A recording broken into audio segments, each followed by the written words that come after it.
They left her for dead on a beach that didn't exist on any map. Pinned under concrete and shrapnel blood running into her eyes, listening to the sound of helicopter rotors fading into nothing. Her own team, her own people gone. But what they didn't understand was simple. You can't kill someone who was already trained to die, and you definitely can't abandon someone who never learned the meaning of surrender. The North Atlantic hit Chief Petty Officer Morgan Hayes like a physical blow, driving the breath from her lungs and turning her muscles to concrete. But she'd been swimming in water like this since she was 12 years old, following her grandfather's lobster traps off the Maine coast. Cold was just another enemy you learned to ignore. 22 years in the Navy, 15 of them with special operations. Morgan had done extractions in Somalia, hostage rescues in the Philippines, and direct action raids in places that didn't officially exist. She'd pulled wounded Marines through 100 meters of open ground while mortars bracketed her position. She'd held a dying pilot's hand while calling in medical evac under heavy fire. She'd never lost anyone under her watch. Never. They called her Ghost for good reason. Not just because she could move through hostile territory, leaving no trace, but because she had a knack for coming back when everyone thought she was gone. At 42, she was one of the oldest active duty female operators, her body a map of scars earned in service to her country. The jagged line across her right shoulder from a machete in Mogadishu, the puckered circle on her thigh and from a Russian-made bullet in Chechnya. Each mark a story, each scar a mission, each mission classified beyond top secret. Her father had been a SEAL, too, part of the teams that fought in Desert Storm. Before him, her grandfather had stormed the beaches at Normandy. The Hayes family had saltwater and gunpowder in their veins, a legacy of service that spanned generations. Morgan remembered those early mornings on her grandfather's boat, the old man teaching her to read the water, to respect its power, but never fear it. The sea doesn't care if you're a scared little ghost, he'd say, his face weathered by decades of sun and spray. It only cares if you're prepared. The same could be said for combat. Fear was irrelevant. Preparation was everything. Now, as she slipped over the side of the rubber hull into hostile waters, 3 clicks from shore, Morgan Hayes prepared herself for what should have been a simple extraction. But she'd been doing this long enough to know that there was no such thing as simple when it came to Spec Ops. Simple was what got you killed. The beach was a slash of black sand against cliffs that looked like broken teeth. Above them, the village of D'Urville clung to the rocks like barnacles, a collection of bombed-out fishing shacks that barely deserved the designation village. Intelligence said the target was in the 3rd building from the harbor. A local informant with cartel connections and a briefcase full of names that could roll up the entire weapons pipeline from Central America to the Gulf Coast. Simple extraction. In and out. 40-minute window. Morgan had heard that before.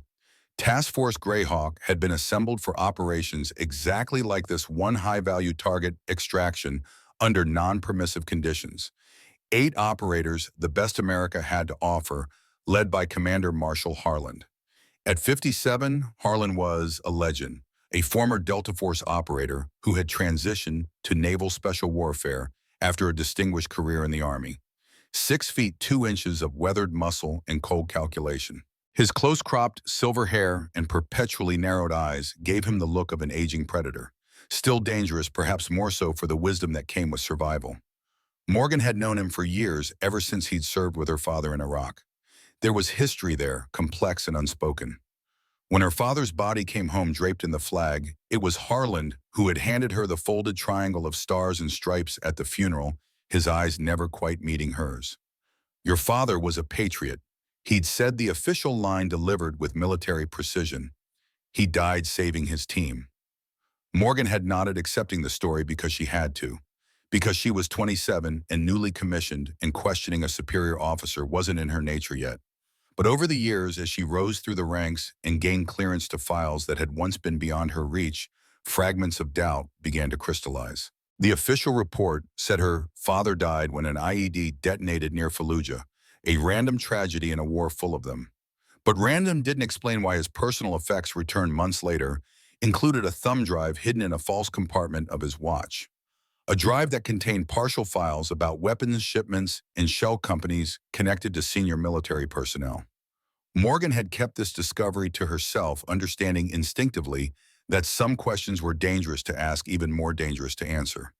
But she never stopped looking, using her increasingly classified assignments to gather fragments of information, building a mosaic of suspicion that she kept locked away, waiting for the day when the picture would become clear. Working under Harlan now was a study in compartmentalization. She respected his tactical brilliance while harboring deep reservations about his true allegiances. She followed his orders while maintaining her own mental calculus of risk and reward, and she watched, always watched for any sign that might connect him to her father's mysterious death. Tonight, as the team assembled on the beach, that wariness was at full alert. "Hayes, you've got rear security." Harlan's voice cut through the pre-dawn darkness like a blade.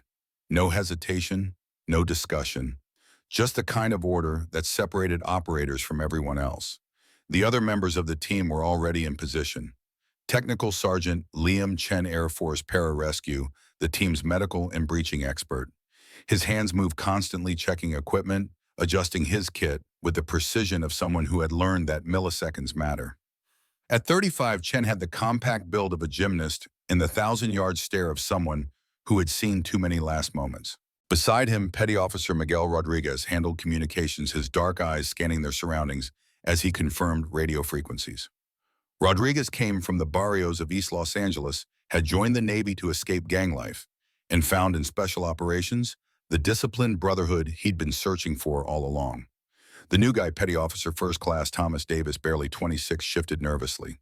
This was his second deployment with the team, and the weight of proving himself showed in every movement. Morgan had taken him under her wing, recognizing in his eager determination echoes of herself at that age. Rounding out the group were Stevens and Morrison, former private military contractors recruited directly into the task force for their specialized knowledge of the region and connections to intelligence networks. Both men moved with the loose discipline that came from experience outside traditional military structures. Effective, but with a mercenary edge that made Morgan instinctively wary. This was not a team thrown together by chance. Each member had been selected for specific skills and knowledge pertinent to missions involving the weapons trafficking networks spanning from Central America to the United States. Each brought pieces of a larger puzzle that the task force had been assembled to solve. And tonight's mission was potentially the linchpin, the extraction that could provide the intelligence needed to unravel the entire network. As Morgan fell into rear security position, her rifle tight against her shoulder, eyes scanning the shadows between broken walls, her instincts were screaming. The composition felt wrong, not just the team, but the entire operation. The intelligence was too convenient, the timeline too compressed, the promises of what they would find too perfect. She'd voiced these concerns during mission planning, only to have them dismissed by Harlan. "Are you questioning the intelligence chief?" he had asked, his tone making it clear that the question was not really a question. "I'm questioning the pattern, sir," she had replied, standing her ground. "The intel footprint matches the Bogota operation in 2019. Same source structure, same promise of documentation, same compressed timeline. We lost Vasquez and Mendez on that one because the opposition knew exactly where we'd be and when." Harlan had studied her for a long moment, his expression unreadable. "Your objection is noted, Chief, but the mission proceeds as planned. This is high priority, direct from JSOC." Now, as they moved inland, Morgan couldn't shake the feeling that they were walking into something carefully constructed. A trap designed by someone who knew exactly how they operated. The gully they were following was too perfect. Natural choke point, high ground on both sides, limited egress routes. Any decent tactician would mine it, preposition shooters, and wait for someone exactly like them to walk into the kill zone. She tapped her thigh twice. Morse code for danger close. Harlan caught the signal, raised his fist, and the team froze. For 10 seconds, nobody moved, nobody breathed. Just 8 operators listening to the wind curl through broken stone and the distant crash of waves against rock. That's when she saw them. 4 locals emerged from the shadows ahead, in AK variants slung casually across their chests, radio antennas bobbing from their rucksacks. The friendly militia escorts who were supposed to guide them to the target building. The same men who'd been briefed on their route, their timing, their extraction point. The same men whose eyes kept darting toward the Americans instead of scanning for threats. Morgan felt ice crystallize in her stomach. The militia leader raised his hand in greeting, teeth flashing white in the darkness. "Americanos this way." "Yes, very close now." His English was too good, his smile too wide. And when he gestured toward a narrow cut between two buildings, Morgan noticed his finger wasn't pointing toward the harbor. He was steering them inland deeper into the maze of collapsed structures where visibility was limited and backup would never find them. She leaned close to Harlan's ear. Something's wrong. He gave her the look she'd seen 100 times before. The look that said she was being paranoid, that the mission had a timeline, that they didn't have the luxury of second-guessing every tactical decision. Stay sharp, he murmured back, but we're committed. That was the moment Morgan knew they were all going to die. But as she followed the team deeper into the labyrinth of D'Urville's broken streets, her attention caught on something subtle. One of the militiamen, younger than the others, tapped his rifle twice with his index finger while making eye contact with her. The universal signal for danger. He was warning her, but why was it possible they had an ally among these supposed guides? Morgan filed this observation away, adjusting her mental map of potential threats and allies. If things went sideways as her instinct insisted they would, that young militiaman might be the difference between extraction and a body bag. 30 meters into the narrow passage, the militia leader stopped and pointed to a weathered wooden door set into a concrete wall. Inside, your man waits with the briefcase, very nervous. Harlan nodded to Chen, who moved forward to take point on the door entry. Standard procedure, textbook execution. But as Chen approached the threshold, Morgan saw the young militiaman slowly backing away, creating distance between himself and the rest of his group. Her hand tightened on her weapon. Check, she said quietly into her comm, the team's code word for imminent threat. Harlan glanced back at her, irritation evident in his eyes. But Morgan wasn't looking at him anymore. She was looking at the militia leader who had reached into his jacket with practiced casualness. Contact! Morgan barked, already diving for cover as the first shots rang out. The explosion, when it came, wasn't dramatic. No fireball, no movie-style blast that lifted bodies into the air like ragdolls. Just a sharp crack that split the air apart, followed immediately by the whistle of shrapnel cutting through flesh and bone. Morgan was diving before the echo faded. Pure muscle memory. 22 years of training compressed into a single heartbeat of reaction time. She hit the dirt as the world came apart around her, concrete chips raining down like hail. Contact left, contact right. The voice she thought it was Harlan's dissolved into the hammering of automatic weapons from 3 different directions. Muzzle flashes strobed from the rooftops, painting the gully in stark white and black. Bullets snapped overhead with the sound of angry wasps. She rolled left, bringing her rifle up, and caught sight of one of their friendly escorts pivoting his weapon toward Davis. Not panic at fire, not confused engagement. A deliberate targeting of American personnel. Betrayal. Morgan's first 3 rounds took the traitor center mass, dropping him before he could complete his turn. But there were more. The other militia were firing into their flanks now, a coordinated burst that spoke of rehearsal and pre-planning. Ambush. Fall back, Harlan's voice cut through the chaos, but 2 contractors were already down. Morrison clutching his throat, crimson bubbling between his fingers. Stevens motionless in a spreading pool that looked black in the muzzle flashlight. The kill zone was perfect. Entrances, mined exits blocked, high ground occupied. Someone had sold them out, handed over their route and timing to people who specialized in making Americans disappear without a trace.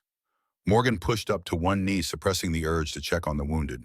First rule of ambush survival: move or die.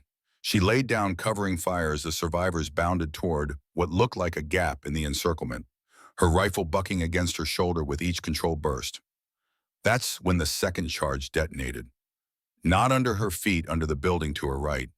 The entire structure pancaked in on itself, tons of concrete and rebar collapsing into the narrow alley where she'd been positioned. The blast wave picked her up and slammed her sideways into a wall, driving the air from her lungs and filling her vision with dancing sparks. She tried to push up, tried to move, but her left arm was pinned under a chunk of masonry the size of a refrigerator. Blood ran warm down her forehead from where something sharp had kissed her scalp. Her rifle was gone, bent, barrel twisted, at an impossible angle, 15 feet away. Through the dust and smoke, she caught glimpses of the others retreating toward the extraction point. Harlan dragging someone who might have been Chen. Rodriguez returning fire from behind an overturned car. The sharp crack of an M4 on full auto. Then the deeper rattle of AK fire answering back. She tried to shout to call out her position, but only managed a wet cough that brought the taste of copper to her throat. The weight on her arm was enormous, crushing. Every breath sent fire through ribs that might or might not be broken. And then she heard it, the distinctive whoop of rotor blades echoing off the canyon walls. The cavalry arriving exactly on schedule to pull the survivors out of hell. She turned her head toward the sound and saw the Blackhawks settling into the LZ, door gunners laying down suppressive fire while the team sprinted for the ramp. "Hayes," someone shouted. "Where's Hayes?" She tried to wave, tried to signal, but the debris shifted and pain like white lightning tore through her shoulder. All she could do was watch as her teammates loaded wounded, did a head count, and made the decision that would define the rest of her life. The helicopter lifted off with 7 men aboard. She wasn't one of them. But as the dust settled and the sound of rotors faded into the distance, Morgan saw something that chilled her more than the prospect of bleeding out in this forgotten hellhole. Through a gap in the rubble illuminated by the fading light of the departing helicopter, she saw Harlan's face framed in the door of the Blackhawk. He was looking directly at her position, and he wasn't surprised. There was no shock of discovery, no moment of horrified recognition that a teammate had been left behind. His eyes were cold, calculating, as if confirming the completion of an unspoken objective. He had seen her, he had known she was there, and he had chosen to leave her behind. As the sound of rotors faded into the distance, Chief Petty Officer Morgan Hayes lay pinned under half a ton of concrete and understood a truth that no amount of training could have prepared her for. She was alone in hostile territory, left for dead by her own commander. And if she wanted to see home again, she was going to have to crawl there herself. The first thing she learned was that time moved differently when you thought you were dying. Minutes stretched into hours, hours collapsed into heartbeats. The sun crept across the sky above her, visible through the gap where the building had come apart, but she couldn't tell if she'd been unconscious for minutes or most of the day. What she could tell was that her body was systematically shutting down. Her left arm had gone numb where the concrete pinned its circulation cut off by the weight.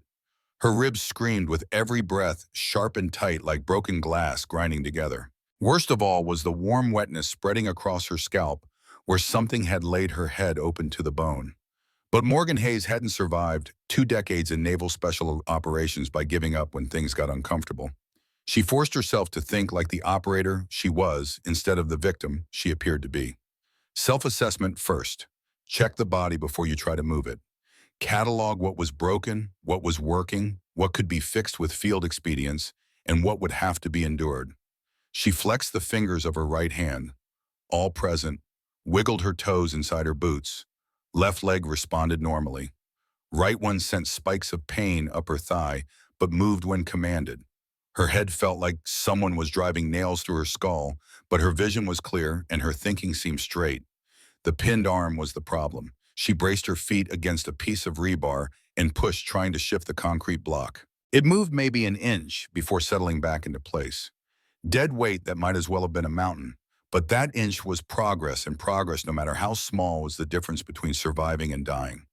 As she lay there gathering strength for another attempt, fragments of memory surfaced from her SEER training at Fort Bragg. Survival, evasion, resistance, escape. The course that broke operators down to their essential components, teaching them exactly how much punishment the human body could absorb and keep functioning. The instructor, a grizzled master chief with eyes like flint, had gathered them around after a particularly brutal day of simulated captivity. "Pain is just information," he told them, his voice quiet in the gathering dusk. "Injury is just another tactical problem to solve. Your body will tell you it's impossible. Your mind decides whether to believe it." 15 minutes of careful leverage work bought her another few inches, enough to feel blood flowing back into her fingertips, enough to start working her hand free. The concrete had torn the skin from her forearm, leaving raw meat that would probably get infected if she lived long enough to worry about it, but she was mobile. Sort of. She dragged herself out from under the debris and immediately wished she hadn't. Her right leg wasn't just bruised. Something was wrong with the knee, maybe torn ligaments, maybe worse. Standing was going to be interesting.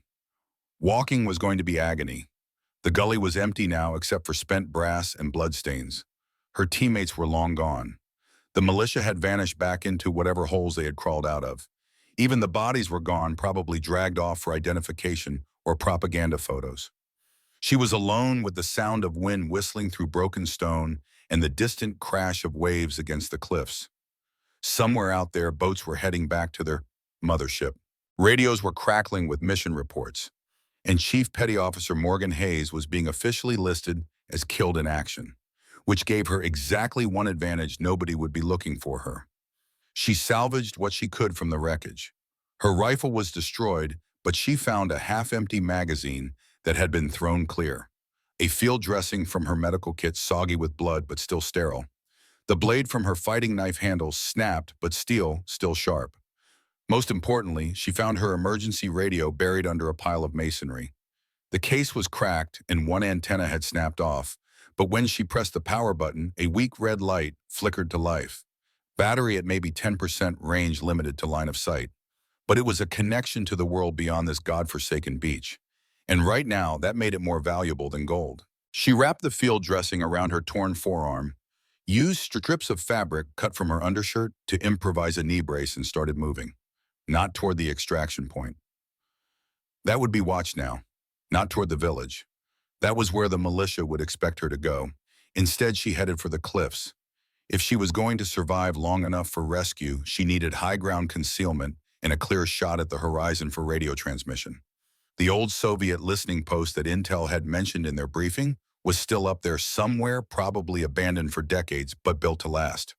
All she had to do was climb a 100-foot cliff face with a busted knee and one working arm. Morgan looked up at the rocks, then down at her improvised bandages, then back up at the rocks.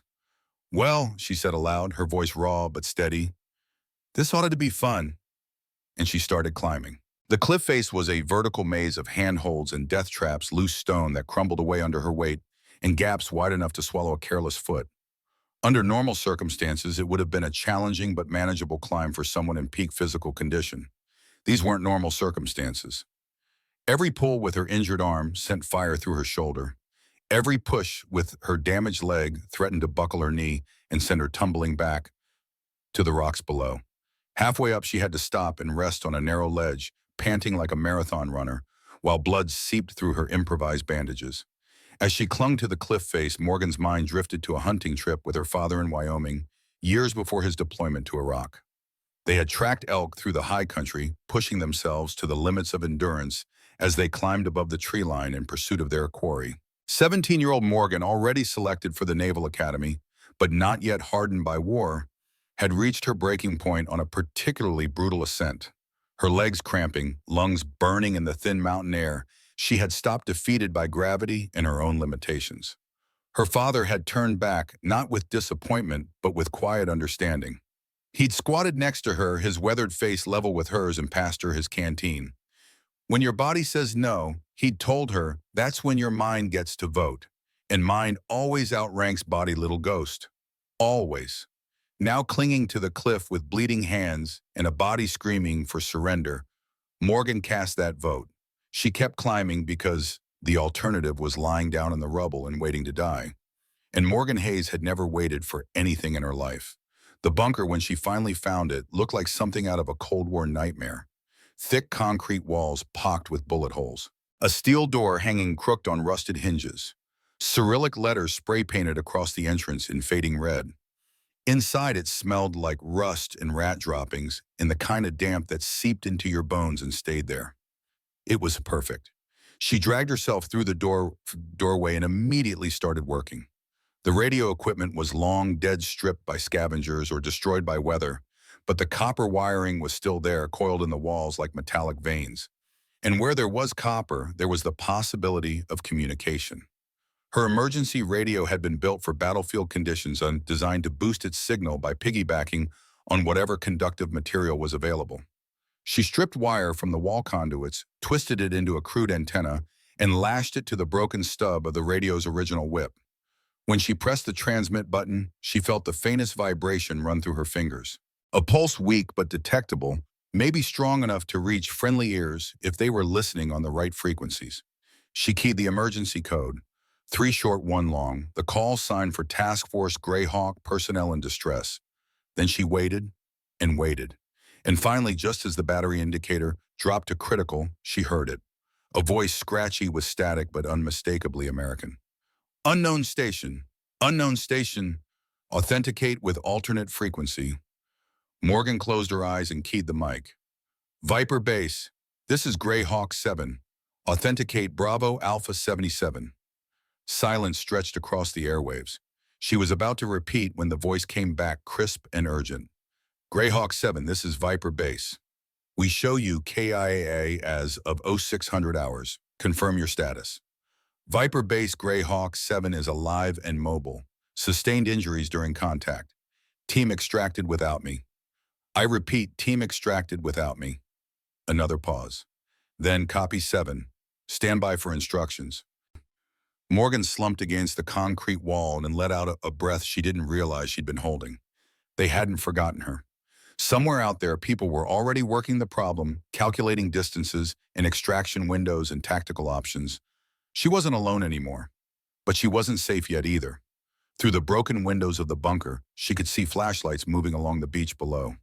Voices calling out in Spanish getting closer. The militia had figured out she wasn't dead and were beginning the hunt. Time to move. She grabbed what she could carry.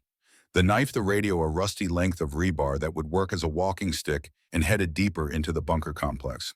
According to the brief, these old installations had been built with multiple exits, escape routes, in case the main entrance was compromised. Behind a pile of corroded equipment, she found what she was looking for, a maintenance tunnel barely wide enough for one person leading back into the cliff face. It stank of mold and stagnant water, but it was invisible from outside and headed in the general direction of the sea, perfect for someone who needed to disappear. As she crawled into the darkness, Morgan could hear the voices getting louder. Boots on stone. The whine of radios. Men who thought they were hunting a wounded animal. They had no idea what they were actually dealing with. And by the time they figured it out, it would be too late. Morgan Hayes moved through the tunnel system like a ghost, using the sound of dripping water to mask her footsteps and feeling her way forward with the blade of her knife. The network was a relic from the Cold War when paranoid engineers had honeycombed the cliffs with passages designed to hide everything from radio equipment to surface-to-air missiles. Most of it had collapsed over the decades, but enough remained to create a hidden highway through the rock. Her radio crackled occasionally with status updates from Viper Base, but she kept transmissions to a minimum.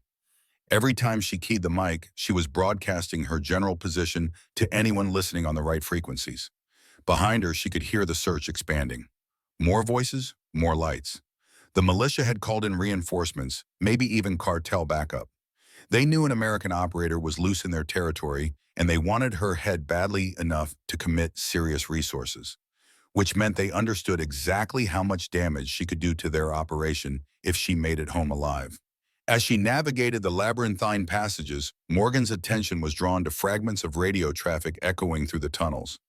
The militia were using unsecured comms, their voices bouncing off the stone walls and reaching her through the darkness. At first, it was just tactical chatter, position reports, and search patterns, but then a voice speaking in accented English rather than Spanish cut through the noise.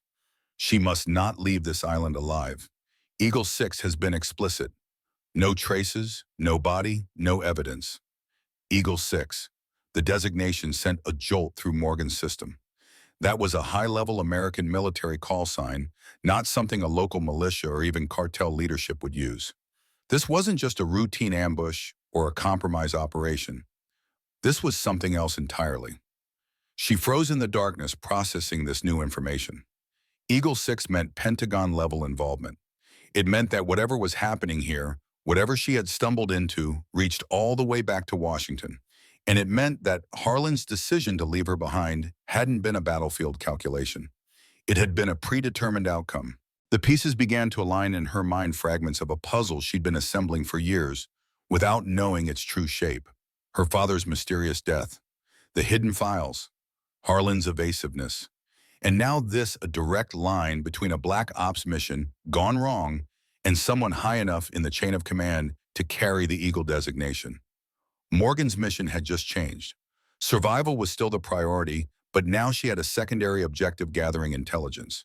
If she made it out of here alive, she needed to understand exactly what she had stumbled into and why someone was willing to sacrifice an entire special operations team to keep it hidden. 3 hours after full dark, she found what she was looking for. a vertical shaft with rusted ladder rungs leading up toward a concealed exit near the tide line.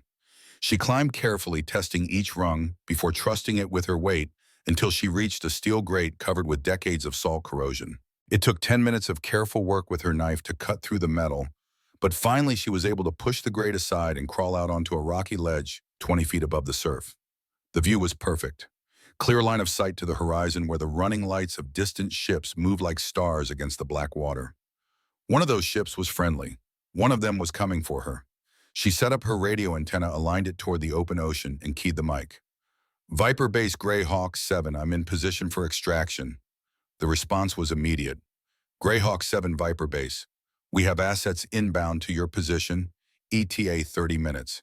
Can you maintain position and provide security? Morgan looked back toward the cliffs where flashlight beams were still crisscrossing the terrain like searchlights. Then she looked down at her improvised weapons, a broken knife and a piece of rusty rebar. Viper Base I can hold. Copy 7, help is on the way. She settled into a firing position behind the rocks and started counting minutes. 30 wasn't very long in most contexts, but when you were injured and outnumbered and armed with nothing but spite and determination, it felt like a lifetime. Voices echoed from the tunnel mouth she'd just exited. They'd found her trail. Morgan smiled grimly and shifted her grip on the rebar. Time to remind them why they called her a ghost. The tunnel system was a relic from the Cold War when paranoid engineers had honeycombed the cliffs with passages designed to hide everything from radio equipment to surface-to-air missiles. Most of it had collapsed over the decades, but enough remained to create a hidden highway through the rock. Morgan moved through it like a ghost, using the sound of dripping water to mask her footsteps and feeling her way forward with the blade of her knife. Her radio crackled occasionally with status updates from Viper Base, but she kept transmissions to a minimum. Every time she keyed the mic, she was broadcasting her general position to anyone listening on the right frequencies. Behind her, she could hear the search expanding. More voices, more lights. The militia had called in reinforcements, maybe even cartel backup. They knew an American operator was loose in their territory, and they wanted her head badly enough to commit serious resources, which meant they understood exactly how much damage she could do to their operation if she made it home alive. Pain pulsed through her body with each movement. Her knee threatened to buckle with every step, sending spikes of agony up her leg. The laceration on her forearm had soaked through the field dressing, leaving a trail of crimson droplets that she hastily wiped away with her sleeve. The head wound had stopped bleeding, but the crust of dried blood pulled at her scalp with every expression, a constant reminder of how close she'd come to death. But pain was just data. And Morgan Hayes had been trained to process data under the most extreme conditions imaginable. At Fort Bragg during SARE training, they taught her how to compartmentalize discomfort, how to acknowledge it without surrendering to it, how to use the body's warning systems without allowing them to override mission priorities. Your brain wants to keep you safe, the instructor had explained, his voice dispassionate as trainees shivered in freezing water. It sends pain signals to make you stop doing whatever is causing damage. But sometimes stopping isn't an option. Sometimes the mission demands that you continue regardless of cost. That's when you have to override the system. Now deep in the tunnel system beneath D'Urville, Morgan was overriding every natural instinct her body possessed. The urge to rest, to tend her wounds properly, to wait for rescue, all of it subordinated to the primary directive: survive. But survival wasn't just about physical endurance. It was about intelligence gathering, about understanding the enemy and the environment, about turning disadvantages into tactical opportunities. As she navigated the labyrinthine passages, Morgan's attention was drawn to fragments of radio traffic echoing through the tunnels. The militia were using unsecured comms, their voices bouncing off the stone walls and reaching her through the darkness. At first, it was just tactical chatter, position reports, and search patterns. But then a voice speaking in accented English rather than Spanish cut through the noise. She must not leave this island alive. Eagle 6 has been explicit. No traces, no body, no evidence. Eagle 6. The designation sent a jolt through Morgan's system. That was a high-level American military call sign, not something a local militia or even cartel leadership would use. This wasn't just a routine ambush or a compromise operation. This was something else entirely. She froze in the darkness, processing this new information. Eagle 6 meant Pentagon-level involvement. It meant that whatever was happening here, whatever she had stumbled into, reached all the way back to Washington. And it meant that Harlan's decision to leave her behind hadn't been a battlefield calculation. It had been a predetermined outcome. The pieces began to align in her mind, fragments of a puzzle she'd been assembling for years without knowing its true shape. Her father's mysterious death, the hidden files, Harlan's evasiveness, and now this, a direct line between a black ops mission gone wrong and someone high enough in the chain of command to carry the Eagle designation. Morgan's mission had just changed. Survival was still the priority, but now she had a secondary objective: gathering intelligence. If she made it out of here alive, she needed to understand exactly what she had stumbled into and why someone was willing to sacrifice an entire special operations team to keep it hidden. Deeper in the tunnel system, the air grew thick with moisture, the walls slick with condensation. The temperature dropped noticeably, suggesting proximity to the sea. Morgan paused at a junction where three passages converged, considering her options. The path to the left sloped upward, potentially leading to another exit point higher on the cliff face. The center continued straight ahead, following the natural contour of the rock. The right descended sharply, possibly towards sea level. She chose the right passage, reasoning that an exit near the water would provide the best escape route if extraction by sea became necessary. The tunnel narrowed as it descended, forcing her to crouch, then crawl, as the ceiling dropped to less than 4 feet. The confined space triggered a flash of claustrophobia, a primal fear of being buried alive that she ruthlessly suppressed. The sound of voices echoed from somewhere ahead, distorted by the tunnel acoustics into an eerie atonal murmur. Morgan froze, weapon ready, straining to determine the direction and distance of the threat. Not ahead. Above. Someone had entered the tunnel system from another access point and was now moving parallel to her position, separated only by a few meters of solid rock. She pressed herself against the wall, minimizing her profile, and held her breath as footsteps crunched on loose stone just overhead. A beam of light sliced through a crack in the ceiling, illuminating particles of dust suspended in the damp air. Morgan remained perfectly still as voices became distinguishable words. Waste of time. She's probably dead already. You want to be the one to tell El Jefe we didn't find the body, your funeral, amigo. The footsteps continued, passing directly above her position, then receding into the distance. Morgan exhaled slowly, allowing her muscles to release their tension one by one. They were searching the upper tunnels first, assuming she would head for high ground. It was the tactically sound choice, which was precisely why she had chosen the less obvious path. As she prepared to move forward, a sharp crack echoed through the tunnel as the weakened stone above her gave way. A section of ceiling collapsed, sending a cascade of rock and debris crashing down. Morgan threw herself backward narrowly, avoiding being crushed by the falling rubble, but unable to prevent a jagged piece of stone from slashing across her shoulder. Fresh pain blazed through her already battered body as she collided with the tunnel wall. The collapse had sealed the passage ahead, cutting off her planned route. Worse, the noise would draw attention from any search parties in the vicinity. Morgan bit down on the sleeve of her uniform to stifle a groan as she assessed the damage. The new wound wasn't deep, but it added to the cumulative trauma her body was struggling to manage. More concerning was the loss of her primary escape route and the likelihood that the collapse had alerted her pursuers to her general location. She backed away from the cave-in, returning to the junction and considering her remaining options. The upward path was now too risky given the search parties already in the upper tunnels. That left only the middle passage, a route leading deeper into the unknown heart of the cliff complex. Her radio crackled to life, the sound unnaturally loud in the confined space. Greyhawk 7 Viper base, status update required. Over. Morgan keyed the mic, keeping her voice low. Viper base Greyhawk 7, position compromised. Moving to alternate extraction point. Multiple hostiles in pursuit. Over. Copy Greyhawk 7. Be advised, extract team ETA 90 minutes. Weather deteriorating. Can you maintain position until arrival? Over. 90 minutes. Nearly twice as long as originally estimated. The news settled like a stone in her stomach. Whatever was happening topside, weather, mechanical issues, authorization delays, it meant she would need to evade capture for significantly longer than planned. Viper base, that's affirmative. Will maintain. Be advised, I have intelligence regarding Eagle 6 involvement in mission compromise. Repeat, Eagle 6 is connected to ambush. Over. A long pause followed the silence, heavy with implications. When the response came, it was in a different voice, older with the unmistakable cadence of senior command. Greyhawk 7, this is actual. Confirm last transmission regarding Eagle 6. Authentication required. Over. Morgan recognized the challenge. Someone higher up the chain had just taken personal control of the communication. Someone who understood the significance of what she just reported. Actual Greyhawk 7, Authentication Sierra Echo, November 418 Tango.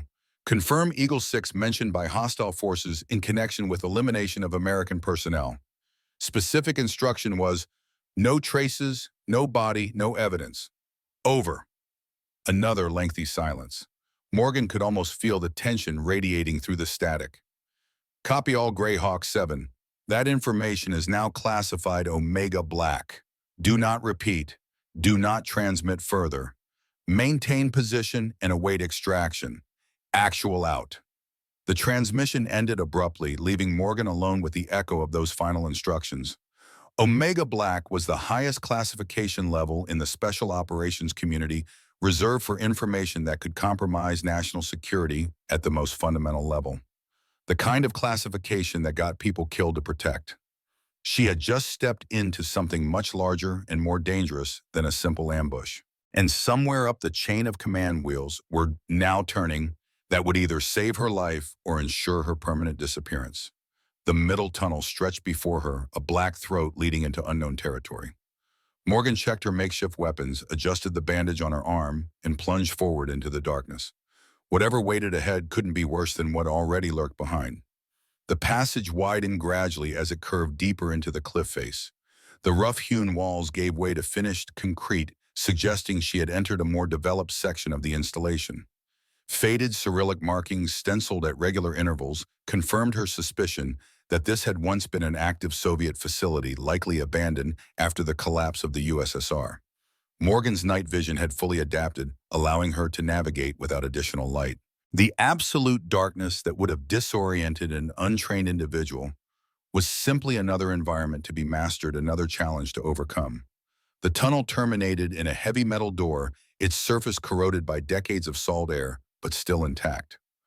Morgan approached cautiously, alert for any sign of recent use or tampering. The hinges were stiff with rust, but not sealed completely. Someone had opened this door within the past few years. She braced herself against the wall and pushed, keeping her weight off her injured knee. The door resisted, then yielded with a grinding protest that seemed deafening in the enclosed space. Morgan winced at the noise but continued pushing until the opening was wide enough to slip through. Beyond the door lay a chamber that stopped her cold. The room was vast, at least 50 meters across, with a domed ceiling that disappeared into shadows overhead. But it wasn't the size that caught her attention. It was the contents. Row upon row of metal shelving units filled the space, each loaded with wooden crates, stenciled with military markings from a dozen different nations. American M4 carbines, Russian PKM machine guns, Chinese QBZ-95 assault rifles, German HK-416s, a veritable arsenal enough to equip several battalions of fighters. But that wasn't all. One section held crates marked with biohazard symbols. Another contained communications equipment with NATO designations. A third area housed what appeared to be drone components and electronic warfare systems. Morgan moved deeper into the chamber, her tactical mind processing the implications of what she was seeing. This wasn't just a weapons cache. It was a staging area for proxy warfare on an industrial scale. The kind of operation that could destabilize entire regions, topple governments, or start wars that serve someone else's strategic interests. And if Eagle 6 was connected to this, it meant that elements within the American military or intelligence community were involved in unsanctioned arms proliferation. The kind of black operation that, if exposed, would trigger congressional investigations, international incidents, and careers ending in disgrace or prison. No wonder they wanted her dead. She'd stumbled into the heart of something that powerful people needed to keep hidden at all costs. As Morgan cataloged the contents of the chamber, committing details to memory, a sound from the tunnel behind her froze her in place.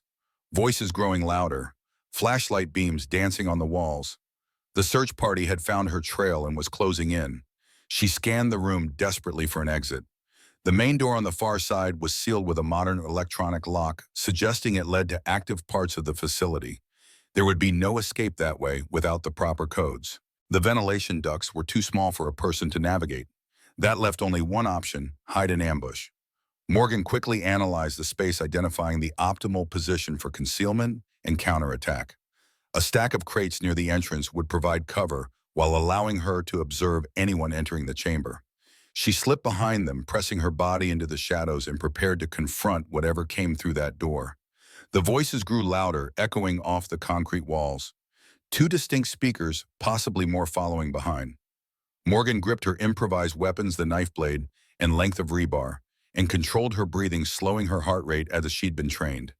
In the stillness between heartbeats, she became aware of something unusual about the voices. They were speaking English. American English. "I'm telling you, the signal came from this section." Her emergency beacon pinged off the relay in this area. "How the hell did she get this deep? The woman's half dead, for Christ's sake." "You've never worked with Hayes, have you? There's a reason they call her Ghost. She once evaded an entire Taliban hunting party for 3 days with a broken collarbone and no support." The speakers came into view, their silhouettes framed in the doorway. Not militia, not cartel. Two men in tactical gear bearing American military insignia. The lead figure swept a tactical light across the chamber, the beam passing just above Morgan's position. "Chief Hayes," the man called out, "this is Lieutenant Commander Wilson, SEAL Team 3. We're here to bring you home." Morgan remained perfectly still. This could be legitimate rescue or it could be another trap.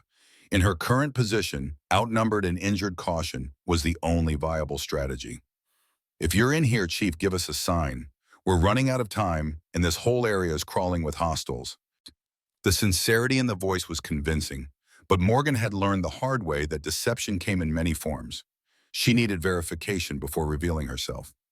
"I need authentication," she called from her concealed position. "November Charlie Protocol." The two figures tensed, weapons swinging toward the sound of her voice, but not firing. The leader lowered his rifle slightly. "Authentication code Sierra Tango 557 Delta. We were sent by Captain Miguel Rios. He says to tell you that your father was right about Fallujah." Morgan's breath caught in her throat. Rios had been her father's closest friend, one of the few people who had questioned the official account of his death. And the reference to Fallujah was something only Rios would know, a conversation they'd had years ago when she'd first discovered the hidden thumb drive. This was legitimate rescue, or the most sophisticated trap imaginable. "Show me identification," slowly. "Then both of you moved to the center of the room, weapons lowered." The men complied, placing their military IDs on the ground and backing away with their rifles pointed downward. Morgan emerged cautiously from her hiding place, keeping the rebar raised in a defensive position as she approached. The IDs appeared genuine. Lieutenant Commander James Wilson and Petty Officer Samuel Green, both SEAL Team 3, both with the authentication codes and clearance levels consistent with a rescue operation. But something still didn't add up. "How did you find me?" Morgan asked, keeping a strategic distance between them. "Official channels show me as KIO. Wilson nodded. "Official channels, yes, but Captain Rios received your emergency beacon directly. He has alternative communication protocols in place for situations like this. When he realized what had happened, he activated us independently of the official chain of command. Rios doesn't have the authority to deploy a SEAL team. He didn't deploy a team, he deployed us. Two operators who owe him favors working off the books. The rest of our unit thinks we're on a training exercise with the Colombian Marines." The explanation aligned with Rios's known tendencies to work outside conventional structures when necessary. It also explained how they had found her when the official rescue was still 90 minutes out. This wasn't a sanctioned operation. It was personal. Morgan lowered the rebar slightly but remained vigilant. "What's the extraction plan?" "Fast boat waiting 3 kilometers south. We have a clear path mapped through the tunnel system that avoids the main search parties. But we need to move now. The militia are sweeping this section systematically, and they have superior numbers." As if to punctuate his statement, the sound of boots on concrete echoed from a connecting passage, followed by voices speaking rapid Spanish. The search pattern was closing in on their position. "Time to go, Chief," Wilson urged, extending a hand toward her. "Trust or die. Your call." Morgan made her decision in a fraction of a second, the calculus of survival overriding lingering suspicion. She accepted Wilson's hand, allowed Green to take position on her injured side for support, and they moved swiftly toward a concealed exit she hadn't noticed earlier. As they slipped through the narrow opening, Morgan glanced back at the chamber full of illicit weapons, evidence of a conspiracy that reached to the highest levels of American military command, evidence that someone was willing to kill to protect, evidence she intended to expose no matter the cost. The extraction route wound through sections of the tunnel system that had clearly been maintained and improved in recent years. Modern support structures reinforced weak points in the ceiling. Fresh air circulated through ventilation shafts. Electrical conduits ran along the walls, suggesting power was still being supplied to parts of the facility. This wasn't an abandoned Cold War relic. It was an active black site operating completely off the official grid. "How much do you know about this place?" Morgan asked Wilson as they navigated a particularly narrow passage. "Only what we needed for extraction. Rios gave us the tunnel maps and entry points. Said it was best if we didn't ask questions beyond that." "Smart man," Morgan muttered. They moved in silence after that, conserving energy and maintaining situational awareness. Morgan's injuries made progress slower than optimal, but the two SEALs adjusted their pace accordingly, never showing impatience or concern about the delay. It was the kind of professional courtesy that came from understanding exactly what she had endured to survive this long. After 20 minutes of steady movement, they reached a vertical shaft with metal rungs embedded in the concrete. Wilson went first, climbing quickly to assess the exit point.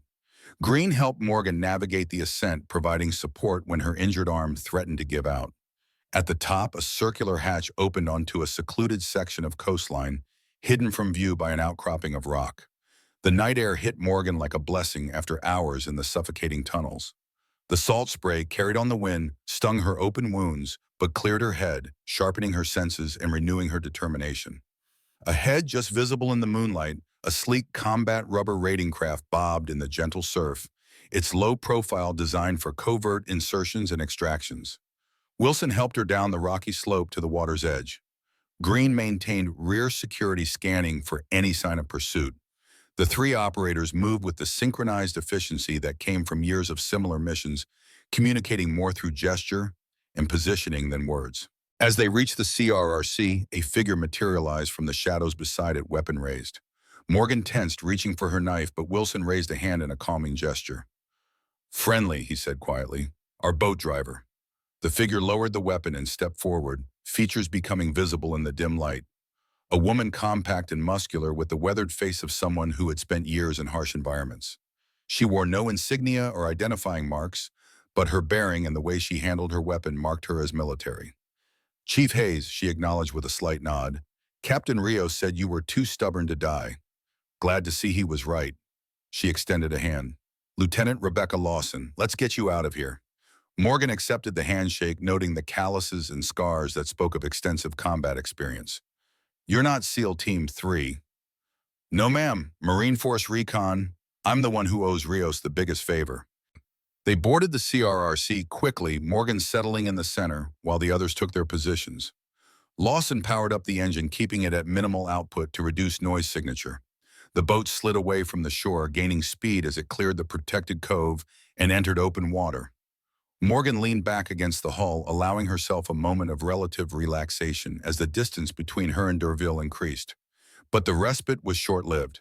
As they rounded the headland, the distinctive thump, thump, thump of helicopter rotors became audible over the sound of the engine and surf.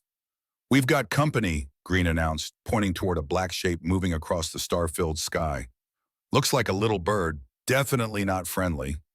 Lawson cursed under her breath and pushed the throttle forward, sacrificing stealth for speed. The CRRC leaped across the waves, bouncing hard enough to send spikes of pain through Morgan's injured body with each impact. The helicopter altered course, heading directly toward their position. Someone had spotted them, or more likely was tracking them using thermal imaging. Either way, their extraction had just become significantly more complicated. "3 minutes to international waters," Lawson called out over the roar of the engine and wind. "After that, they can't touch us without creating an international incident." "They don't care about international incidents," Morgan replied grimly. "Whoever's in that helicopter answers to Eagle 6. Legal boundaries mean nothing to them." Wilson and Green exchanged looks at the mention of Eagle 6, but neither asked for elaboration. They understood the implication this was beyond normal operational parameters. This was the kind of situation where official deniability was already built into the mission profile. The helicopter closed the distance rapidly, its searchlight sweeping the water in widening arcs. When the beam locked onto their position, Morgan knew they had seconds, not minutes, before engagement. "Evasive maneuvers," she shouted to Lawson. "They're going to—" The water erupted 20 meters to their port side, a fountain of spray illuminated by the searchlight, as rounds from the helicopter's mounted weapon system impacted the surface. The shooter was walking the fire toward them, correcting aim with each burst. Lawson swung the CRRC hard to starboard, then cut back in a zigzag pattern that made the small craft bounce violently across the wavetops. Wilson and Green returned fire, their weapons seeming pitifully inadequate against the armored helicopter, but the suppressive effect was enough to force the pilot to adjust altitude and approach. Morgan clung to the hull mine, racing through potential scenarios and solutions. The CRRC was outmatched in terms of firepower and speed. Their only advantage was maneuverability in the relatively small target they presented. But even those advantages wouldn't last long against a determined aerial pursuit. Then she remembered something from the mission briefing, a detail that had seemed inconsequential at the time, but now might be their salvation. "The shipping lane," she called to Lawson over the noise of combat. 2 kilometers east. There's a container vessel scheduled to pass through at Aero 200, and so Lawson nodded in understanding and altered course, immediately pushing the engine to maximum output. The CRRC surged forward, skipping across the water toward the invisible boundary of the international shipping route. The helicopter pursued, maintaining position above and behind them, the gunner continuing to fire in controlled bursts that came progressively closer to finding their mark. One round clipped the outboard motor, sending a shower of sparks into the night, but the engine continued to run, testament to its military-grade durability. "1 minute to shipping lane," Lawson announced. "I can see running lights ahead."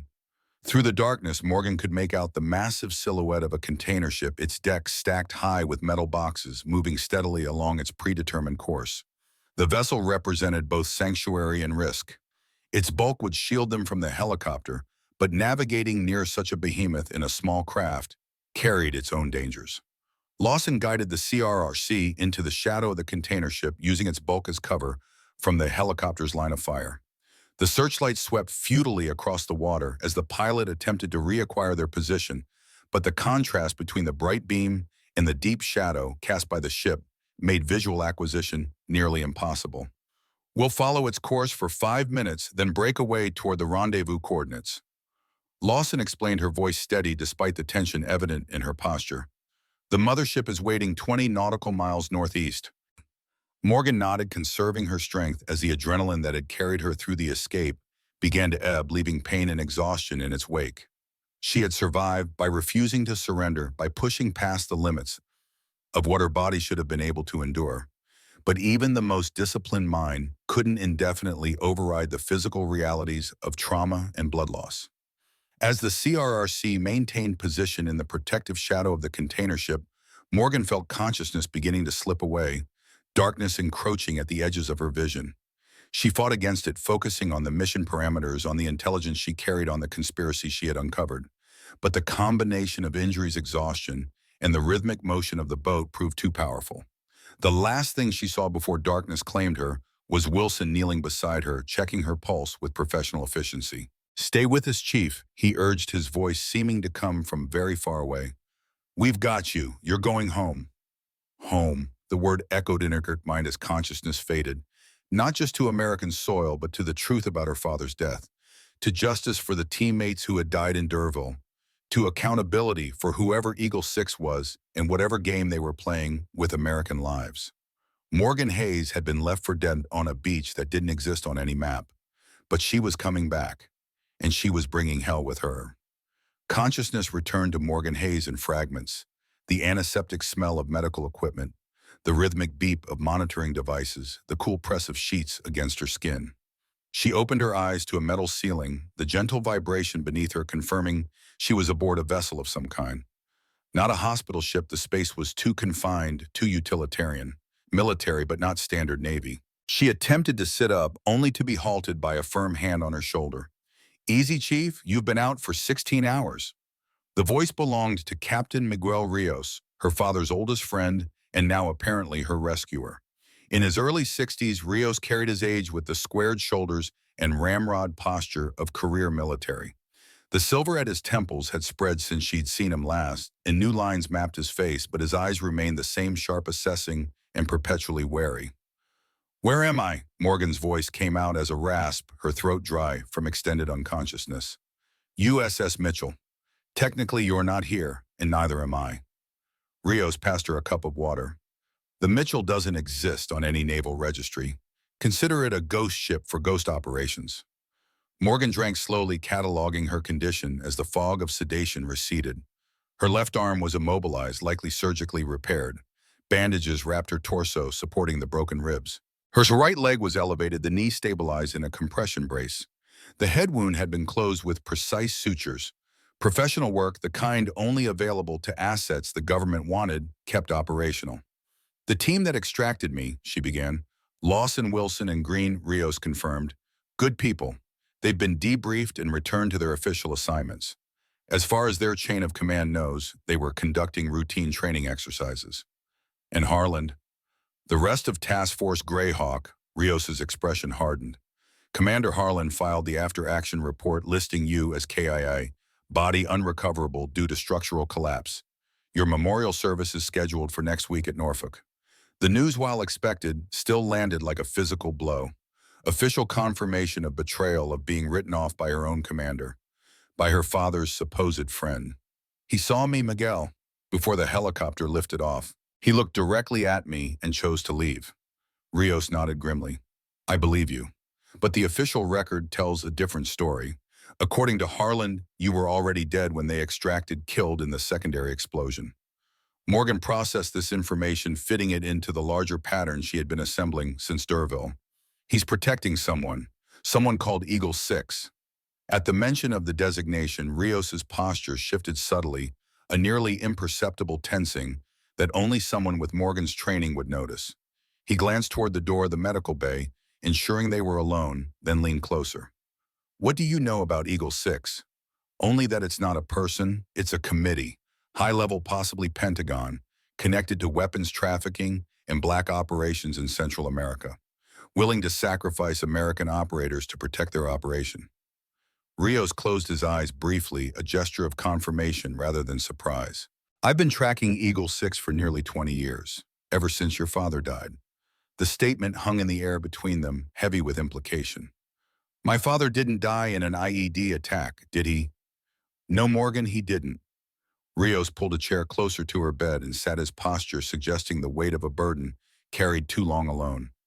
"John stumbled onto something during his final deployment. Shipments of American weapons being diverted from official channels to unknown recipients. Documentation of funds being rerouted through shell companies. Evidence of high-ranking officers involved in operations with no congressional oversight." Morgan felt a cold certainty settling in her chest. He tried to report it through the chain of command. He tried to report it to the one president he thought he could trust, his commanding officer and oldest friend. "Harland. Marshall Harland." Rios confirmed the name, leaving his mouth like something bitter. John didn't know that Harlan was already part of it, had been from the beginning. The pieces aligned with terrible clarity. "Harlan killed my father. He gave the order, made it look like an enemy attack. Perfect deniability." Rios's hands tightened on the armrests of his chair. "I suspected but could never prove it. John had mentioned his concerns to me in our last communication, but I was deployed elsewhere when it happened. By the time I returned and started asking questions, the official narrative was firmly established. The investigation was closed. The evidence was buried." "Not all of it," Morgan said, thinking of the thumb drive hidden in her father's watch. "He left breadcrumbs. John was always careful that way. Always had contingencies." A ghost of a smile touched Rios's lips. "Like father, like daughter." Morgan pushed herself more upright, ignoring the protest of her injuries. "We need to take this up the chain. JAG, Naval Criminal Investigative Service Inspector General." "And who exactly would we approach?" Rios interrupted, his voice level but intense. "Eagle 6 has operatives throughout the command structure. They've been placing their people for decades. How do you think an operation this extensive has remained hidden for so long? There has to be someone we can trust. Perhaps, but we need more than suspicions and fragments. We need conclusive evidence. Names, dates, financial records, operational details. Rios leaned forward. That's what I've been assembling them all these years. Building a case so airtight that even their influence can't suppress it. And now, with what you found in Durville, we might finally have enough. Morgan considered his words, the tactical implications unfolding in her mind. How do we proceed? Carefully. Rios stood and moved to a secure cabinet, inputting a code that released the electronic lock. He returned with a sealed file folder in a small metallic case. First, we need to ensure your continued status as deceased. As long as Harlan and Eagle 6 believe you died in Durville, we have the advantage of invisibility. He opened the metal case, revealing a set of identification documents, access cards, and a secure phone. From this moment forward, you are Commander Sarah Blackwood, Naval Intelligence, assigned to special projects under my direct authority. Your records have been created and backdated in the system. Anyone who looks will find an unremarkable career officer with appropriate clearances and a specialization in counterintelligence. Morgan examined the ID card, noting the photographic alterations that subtly changed her appearance. Darker hair, a different eye color. Facial structure adjusted just enough to prevent immediate recognition by facial recognition, systems or casual acquaintances. And my real identity, Chief Petty Officer Morgan Hayes, will be buried with full military honors at Arlington National Cemetery. Closed casket, of course, due to the condition of the remains. There was no humor in Rios's smile. I've arranged for your personal effects to be delivered to your grandfather in Maine. The official story will be maintained in all channels. As far as the world is concerned, you died a hero in service to your country.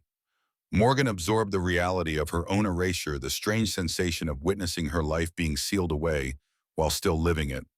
What's our timeline? 3 days of recovery here. Then we move you to a secure facility in D.C., where you can begin analyzing the intelligence you recovered from Durville, cross-referencing it with what I've accumulated. Rios opened the file folder, revealing photographs, documents, and data drives.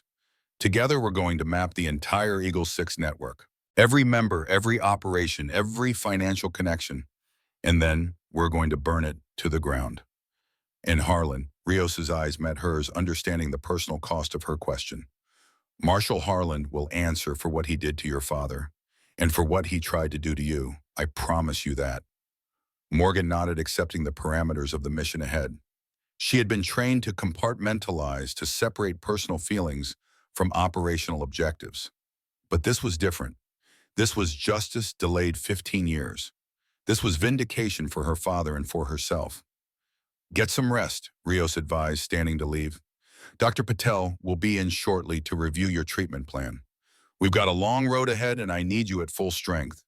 As he reached the door, Morgan called after him. Miguel, thank you for not forgetting. The old captain paused, his silhouette framed in the doorway. Some debts can't be forgotten, Morgan, and some promises can't be broken. Not even by death. He left her then alone with the beeping monitors and the weight of a mission that had begun long before Durville. A mission her father had started and she would finish. Morgan Hayes was officially dead, but Sarah Blackwood was very much alive, and she had work to do.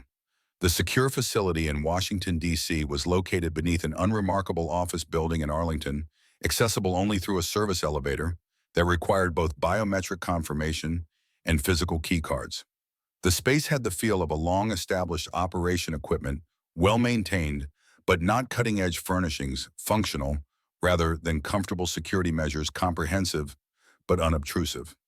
3 days into her new role as Commander Blackwood, Morgan sat at a workstation surrounded by screens displaying data recovered from Durville, cross-referenced with Rios's accumulated intelligence. Her injuries were healing, though the knee would require physical therapy to regain full function, and the doctors had warned that her left arm might never regain 100% of its previous strength.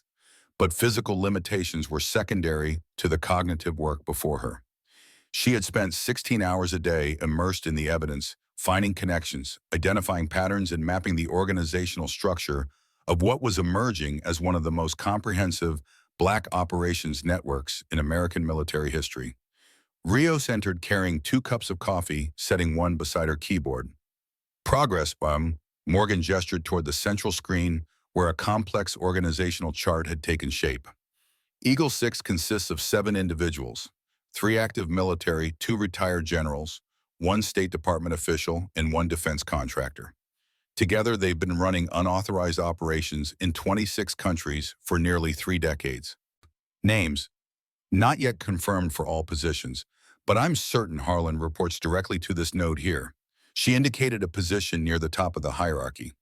Based on communication patterns and operational approvals, this has to be someone with Joint Chiefs access, possibly Lieutenant General Andrew Harrison.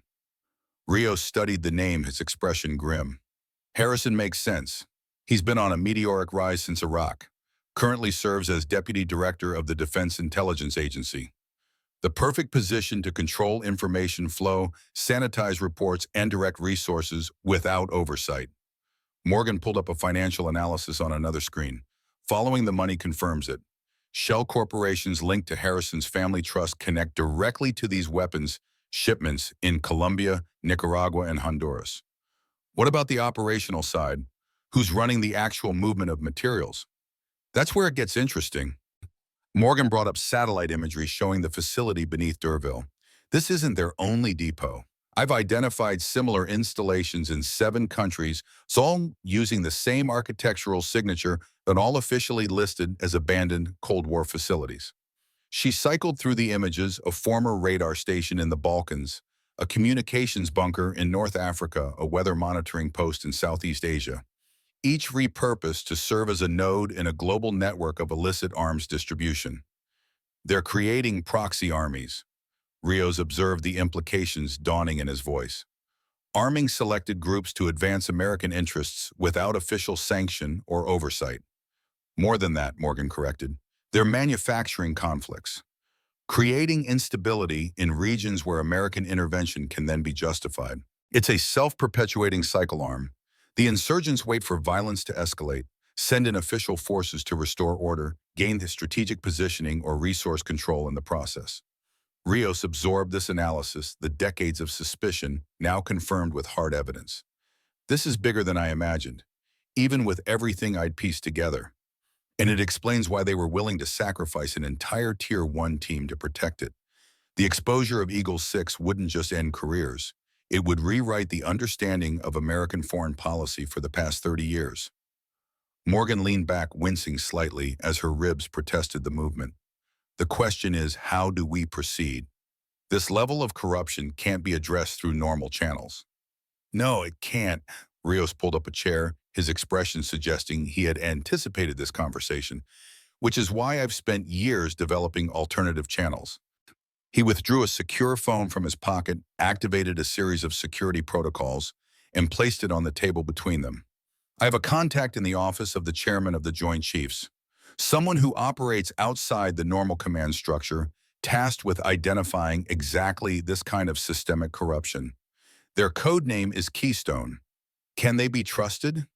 They're the one who helped me establish this facility, who provided the resources for your extraction, who ensured your new identity would withstand scrutiny. Rios tapped the phone. Keystone has been building their own case against elements of Eagle 6 for years, but lacked the comprehensive evidence we now possess. Morgan considered this new information, evaluating it against her training in counterintelligence and operational security. A direct approach carries significant risk. If Keystone is compromised, or if Eagle 6 has surveillance on their communications, we could lose everything. Which is why we're not making direct contact. Not yet. Rios activated the phone, navigating through encrypted applications to a secure messaging system. We're going to set up a dead drop, old school, physical evidence at a predetermined location. Keystone collects it, verifies it independently, then initiates the containment protocol. And what exactly is the containment protocol? A simultaneous arrest of all identified Eagle 6 members by military police units, personally selected by the chairman, operating on his direct authority, with no prior notification through the chain of command. Rios's eyes held a cold determination. Keystone has assured me that the chairman himself has remained clean. that he suspected something like this but lacked actionable evidence. Morgan nodded slowly, processing the operational parameters. It was a solid approach, minimizing electronic footprint and human contact, reducing potential points of compromise. But one element remained unaddressed. And Harlan, where does he fit into the containment protocol? Rios's expression hardened. Commander Harlan is currently stationed at Naval Special Warfare Development Group in Virginia Beach. He's scheduled to deploy in a training exercise to Camp Lejeune in 3 days. That doesn't answer my question. Doesn't it? Rios held her gaze, a silent understanding passing between them. His route will take him through the Great Dismal Swamp, remote terrain, minimal surveillance coverage. A vehicle malfunction in that area could delay him by hours. Morgan recognized the implication immediately. Rios was offering her Harlan separated from his protection, vulnerable in a location where an encounter could occur without witnesses or evidence. That would be convenient, she said, her voice neutral, despite the surge of emotion beneath her professional exterior. Very. Rios didn't elaborate further. He didn't need to. The offer had been made, the opportunity identified. What she chose to do with that information would remain between them. Morgan turned back to the screens, redirecting the conversation to the operational details ahead. But in her mind, a plan was already forming. Not just for justice through official channels, but for a more personal accounting. Marshal Harlan had betrayed her father, had left her to die in Derville, had been willing to sacrifice American operators to protect his position in a corrupt system. Official justice might eventually find him, but Morgan Hayes had her own debts to settle, and she intended to collect in full. The Great Dismal Swamp stretched across the Virginia-North Carolina border. Over 112,000 acres of forested wetland, accessible by only a few main roads and a network of maintenance tracks. Once a hiding place for escaped slaves and deserters, it remained one of the few truly isolated areas within easy reach of major military installations. Morgan had arrived before dawn, positioning herself at a predetermined point along Route 17 where Harlan's vehicle would pass. Her physical recovery wasn't complete. The knee still ached in cold weather, and her left arm lacked its former dexterity, but she was operational, and for this mission, that was sufficient. The breakdown would appear random. A mechanical failure in Harlan's vehicle triggered by a remote device placed by one of Rios's trusted associates the previous day. Nothing that would cause an accident, merely an inconvenience that would require Harlan to pull over and await assistance in an area with poor cell reception. An area where Morgan Hayes, officially deceased, would be waiting. She wore civilian clothing, nondescript and practical. Her hair was darkened to match her Blackwood identification, and subtle makeup altered the appearance of her cheekbones and jawline. Not a disguise that would withstand close inspection, but enough to prevent immediate recognition by someone who believed her dead. The tracking device on Harlan's vehicle showed him approaching from the south, approximately 10 minutes out. Morgan checked her equipment one final time, sidearm, secured in a concealed holster knife, at her ankle, recording devices active. This confrontation would serve two purposes: personal closure and intelligence gathering. Because despite everything they had uncovered, one critical piece remained missing. They still didn't know why. What had triggered Eagle 6's formation? What ideological or strategic objective drove their operations? What justified in their minds the betrayal of the very principles they had sworn to uphold? And Harlan, as the operational executor of their will, might be the only one who could provide those answers. The tracking device beeped, indicating Harlan's vehicle had slowed and pulled to the shoulder. Right on schedule, the mechanical failure had been triggered. Morgan moved into position, concealed by the dense undergrowth at the edge of the swamp. From here, she could observe without being seen, could choose the precise moment of approach. Harlan emerged from his personal vehicle, a black SUV with tinted windows, civilian plates, but military bearing, in its immaculate condition. At 57, he remained physically imposing, his movements betraying no sign of age-related deterioration. He examined the vehicle briefly, then pulled out his phone, confirming Morgan's intelligence that reception in this area was minimal. After a moment of apparent frustration, Harlan leaned against the SUV and lit a cigarette, a habit Morgan had never observed during their operational history. A stress response, perhaps, or simply a behavior he had concealed from subordinates. She allowed him to finish the cigarette, to settle into the resigned waiting of a man expecting a long delay. Then, moving with the silence that had earned her the call sign, Ghost Morgan emerged from the tree line and approached from his blind spot. "Hello, Commander." Harlan's spun hand instinctively moving toward his waistband before freezing at the sight before him. His face, normally composed to the point of impassivity, registered shock in the momentary widening of his eyes, the slight parting of his lips. Hayes. The name emerged as barely more than a whisper. You're dead. So I've been told. Morgan maintained a tactical distance, positioned to respond if he reached for a weapon. Officially speaking, I died in Durville, left behind by my commanding officer despite being visible and alive when extraction occurred. Harlan's expression shifted, shock giving way to calculation as he assessed this new reality. You were trapped under rubble. Extraction window was closing. Hard decisions had to be made. Is that what you reported?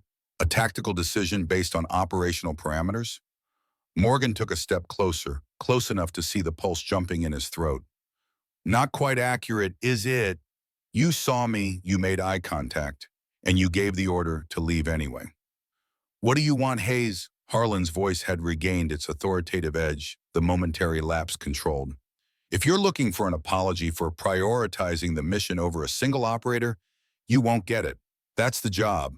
We all know the risks. I'm not here for apologies, I'm here for truth. Morgan maintained eye contact, watching for the micro-expressions that might betray his internal state. Eagle 6. What is it? Who are they? And why did they want me dead along with the rest of Task Force Greyhawk?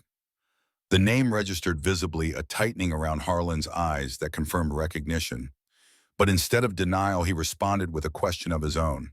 How much do you know? Enough to understand that my father discovered something he shouldn't have.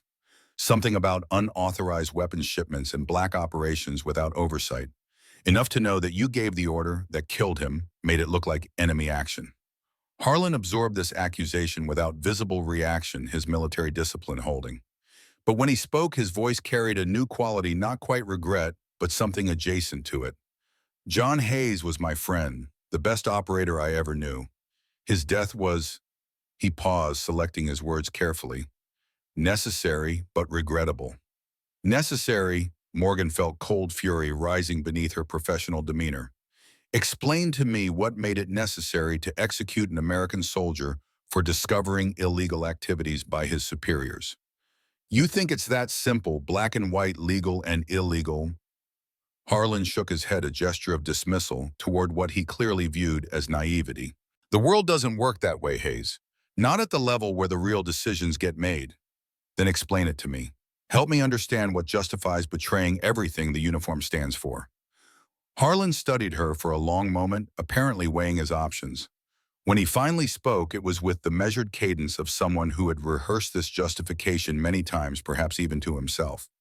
After the Soviet Union collapsed, there was a vacuum. Power structures that had maintained global stability for decades suddenly disappeared.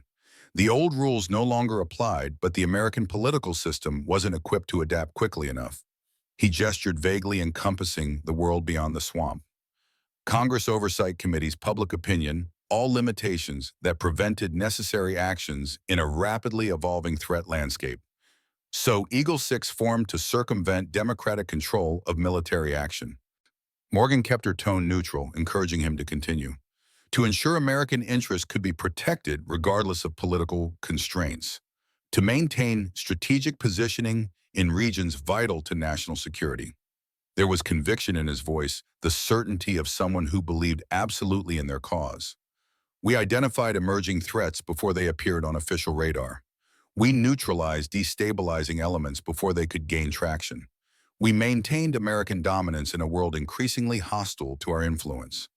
By arming insurgents, by creating conflicts where none existed, by getting American soldiers killed to protect your secret operations, by making hard choices that civilian leadership lacked the courage to make.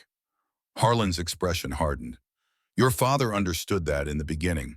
He was part of Eagle 6's operational arm before his conscience began to trouble him. This revelation hit Morgan like a physical blow. Her father involved in the very organization that had ultimately ordered his death. It contradicted everything she had believed about him, about his principles and values. You're lying. Am I? Why do you think he was in a position to discover those shipments in the first place? John was one of us, until he decided the costs were too high. Until he threatened to expose everything we had built. Harlan's eyes held a strange mixture of respect and disappointment. He was a good man, too good for the work that needed doing, just like you. Morgan processed this new information, evaluating it against what she already knew, searching for inconsistencies that might reveal deception. But it aligned with too many details to be a complete fabrication. The pieces fit, creating a picture far more complex than the clean narrative of corruption she had constructed. So you had him killed, your friend, your brother in arms. I gave the order, Harlan acknowledged, because it was necessary, because the alternative was the collapse of a system that had prevented major wars, maintained strategic balance, and secured American interests for nearly 3 decades. He straightened, meeting her gaze directly. I've made peace with that decision. Can you say the same about what you're planning to do now? The question caught her off guard, forcing a moment of self-examination. What was she planning? She had come armed, had engineered this isolated confrontation. Had she intended execution, arrest, or simply this confrontation, this extraction of truth? Before she could respond, Harlan continued. Eagle 6 knows you survived. They've known since Derville. Why do you think you were allowed to reach that extraction point? Why do you think Rios's team was permitted to rescue you? A chill ran through Morgan as the implications registered. You're saying our entire investigation has been monitored. I'm saying Eagle 6 is always 3 moves ahead, that your secure facility in Arlington is about as private as Times Square, that your friend Keystone is an Eagle 6 asset positioned precisely to identify and neutralize threats from within the system. Morgan maintained her neutral expression, but her mind raced through the operational security measures they had taken, searching for the vulnerabilities that could have been exploited. If Harlan was telling the truth, their entire plan was compromised. Rios could already be in custody or worse. Why tell me this? She asked, her hand moving imperceptibly closer to her concealed weapon. If what you're saying is true, why not simply have me eliminated? Because Eagle 6 sees potential in you, the same potential they saw in your father. Harlan took a step forward, closing the distance between them. They're offering you a choice, Morgan. The same choice John faced 15 years ago. Join the program, understand its necessity, from the inside become part of something larger than the conventional military structure, or remain a threat to be neutralized. The offer hung in the air between them, unexpected and disturbing in its implications. Not just for what it revealed about Eagle 6's awareness of their investigation, but for what it suggested about their assessment of Morgan herself. They believed she could be turned, could be convinced to set aside her quest for justice in exchange for inclusion in their conspiracy. They had fundamentally misjudged her. And if I declined this generous offer, her voice remained steady even as her tactical assessment of the situation shifted, then this conversation never happened. You return to your facility in Arlington. You proceed with your plan to contact Keystone, and events unfold as they have been arranged to unfold. There was no threat in Harlan's tone, just the calm certainty of someone describing an inevitable sequence. I'm offering you an alternative path, one that honors your father's legacy by completing the work he began rather than dismantling it. Morgan allowed a moment of silence as if considering his words. She needed time to process the strategic implications, to formulate a response that would protect her true intentions while extracting any additional intelligence Harlan might provide. You said my father was part of Eagle 6's operational arm. What exactly was his role? John was our conscience, ironically enough. Something like fondness crossed Harlan's features. He established the ethical parameters for our operations, ensured we remained focused on genuine national security interests rather than personal or political agendas. His moral compass kept us honest until he decided the entire enterprise was fundamentally flawed. And you believe I could fill that role now? Keep Eagle 6 honest while they continue operating beyond any legal oversight. I believe you have your father's integrity, his commitment to principles larger than personal gain or simple patriotism. Harlan reached into his jacket, moving slowly to avoid triggering a defensive response. He withdrew not a weapon but a small data drive. Everything you need to know is here. Operational parameters, strategic objectives, current leadership structure. Review it. Consider the offer. A response will be expected within 72 hours. Morgan accepted the drive, maintaining her composure despite the significance of what she now held.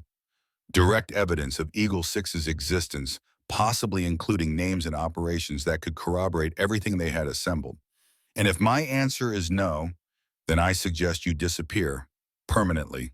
Harlan's expression held nothing personal, just the professional assessment of someone calculating operational variables. The death of Morgan Hayes has already been established. Sarah Blackwood could suffer a similar fate, or she could simply cease to exist. There are options. Options that don't include justice for my father, or for the operators who died in Derville. Justice is a luxury, Hayes, one that nations engaged in global power competition can rarely afford. Harlan checked his watch, signaling that their time was drawing to a close. A recovery vehicle will be here in 10 minutes. I suggest you be gone by then. Morgan nodded, pocketing the data drive and taking a step back, maintaining situational awareness as she prepared to disengage. But one question remained, one she needed answered before this confrontation ended. Did he know at the end? Did my father know it was you who gave the order? Something flickered across Harlan's face, a brief crack in the professional mask. Yes, he knew. And what did he say? What were his last words? Harlan hesitated, clearly weighing whether this information served any strategic purpose. Finally, he answered, his voice lower than before. He said, "She'll find you. Eventually, she'll understand and she'll find you." The words settled into Morgan's consciousness like physical objects, tangible and heavy with meaning. Her father's final thoughts had been of her, of his confidence in her ability to uncover the truth, to follow the trail of breadcrumbs he had left behind. Without another word, Morgan turned and disappeared into the tree line, moving with the practiced silence of her training. She did not look back at Harlan, did not allow herself the emotional release of a final accusatory glance or threatening gesture. This was not the end of their interaction, merely a pause in a conflict that had begun long before she understood its dimensions. As she made her way through the dense undergrowth to her concealed vehicle, Morgan's mind processed the new intelligence Harlan had provided. Eagle 6 was aware of their investigation. Keystone was compromised. The secure facility in Arlington was under surveillance. And Rios, her father's friend, her rescuer, her partner in this quest for justice, might already be in danger.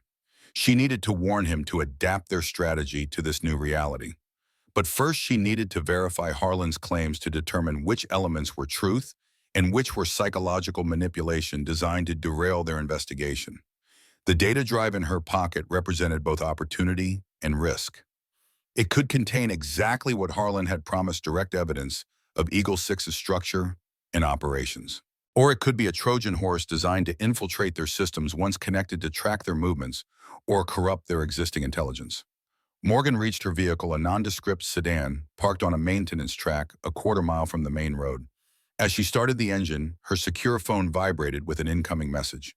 The identifier showed it was from Rios, a priority communication that bypassed normal encryption protocols. The message contained only 3 words: Arlington compromise, disengage. Confirmation of Harlan's warning, and arriving with timing too perfect to be coincidental. The implication was clear: communications were being monitored, movements tracked. The net was closing around their operation exactly as Harlan had suggested. Morgan altered her planned route, selecting secondary roads that would take her away from expected surveillance points. She needed time and space to analyze the data drive safely, to contact Rios through alternate channels to determine their next move in a game that had suddenly become far more complex. As she drove away from the Great Dismal Swamp, leaving Harlan and his revelations behind, Morgan Hayes found herself at a crossroads more significant than the physical intersection ahead.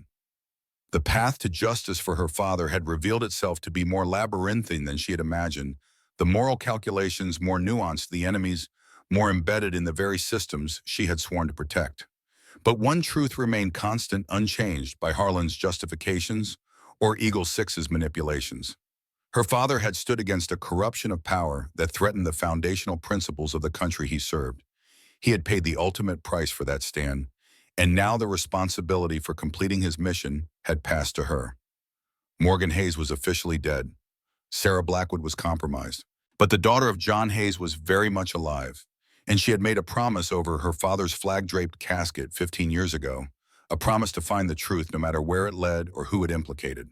That promise remained unbroken, and no force on earth, no clandestine committee, no former friend turned executioner would prevent her from keeping it.